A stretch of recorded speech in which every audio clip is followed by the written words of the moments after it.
খোকা, আজ এক মুঠো ভাত বেশি দিতে হলে কত বিরক্ত তুই। বৌমা ওষুধ আনতে বললে কত কথা শুনিয়ে দেয়। একটু আমার সঙ্গে কথা বলতে বললে তোর হাতে সময় নেই। কিন্তু খোকা, তুই যখন ছোট ছিলি, যখন তোর জ্বর আসতো, বাবা দৌড়ে যেত ওষুধ আনতে তোর জন্য।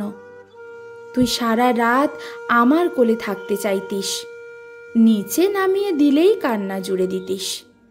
সারা রাত তোকে কোলে নিয়ে বসে থাকতাম রে। এমনকি বাথরুম পেলেও যাওয়ার উপায় ছিল না। তখন কই আমার তো এত বিরক্ত লাগেনি। আমার বয়স হয়েছে, চোখেও ঠিকঠাক দেখি না, তাই চেয়েও নিজেকে খুব পরিষ্কার রাখতে পারি না। তাই তোর নাকি আমার কাছে আসতে ঘেন্না লাগে।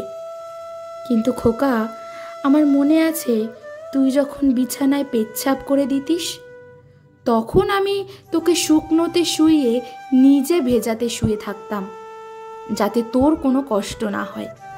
কই, তখন তো আমার ঘেন্না লাগেনি।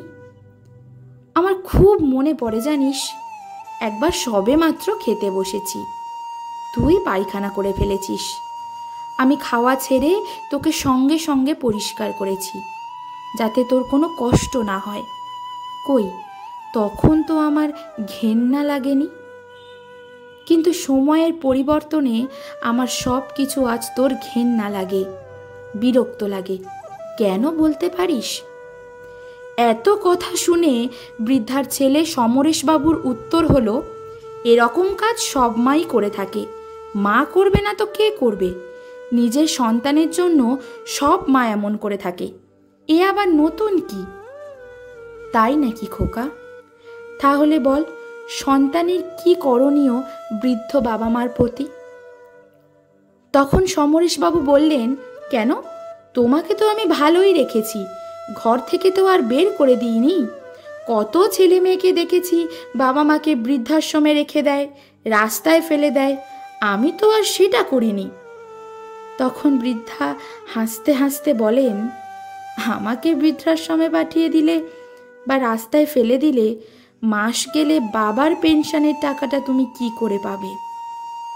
মায়ের মুখে এমন কথা শুনে সমরেশবাবু খানিকটা ঘাবড়ে যান। বৃদ্ধা তখন হাসতে হাসতে বলেন, আমি তোর মা, আমি তোকে খুব ভালো করেই জানি। তাই আমি ঠিক করেছি আমার দেখাশোনা করার জন্য একজন লোক রাখবো, যে আমাকে দেখাশোনা করবে, আমার প্রয়োজনীয় জিনিস এনে দেবে, আমার সঙ্গে দুটো কথা বলতে পারবে। তোর কাছে শুধু একটাই অনুরোধ, তুই আর বাবার পেনশনের টাকাটা নিবি না। ওই টাকা দিয়েই আমি আমার দেখাশোনা করার জন্য একজন লোক রাখব। সমরেশবাবু এবার খানিকটা নরম সুরে বললেন, দেখো মা, বাবার পেনশনের টাকায় আমার সংসার অনেকটাই চলে। তুমি আমাকে সেই টাকা না দিলে আমার খুব কষ্ট হবে মা। আমি তোমার বৌমাকে বলবো আজ থেকে তোমার ভালো করে দেখাশোনা করতে, আর এবার থেকে তোমার কখন কি লাগবে তুমি আমাকে বলবে, আমি তোমাকে টাইমে এনে দেব। ছেলের মুখে এমন কথা শুনে মাও রাজি হয়ে যায়। আসলে মা তো সন্তানের কষ্ট কোনো দিনই দেখতে পারেন না, তাই সন্তানের এই মিষ্টি মিষ্টি কথায় বৃদ্ধা ভুলে গেছেন সব কিছু। আজ বৃদ্ধা বিছানাতে, পরিস্থিতি খুবই খারাপ। ছেলে ভুলে গেছে মাকে দেওয়া কথাগুলো, তবু মা বিছানায় শুয়ে শুয়ে ঠাকুরের কাছে প্রার্থনা করছে তার সন্তান যেন খুব ভালো থাকে, কোনো কষ্ট না হয় তার সন্তানের। আসলে মা তো, মা এমনই হয়। আজও মায়ের কোনো বিকল্প খুঁজে পাওয়া যায়নি।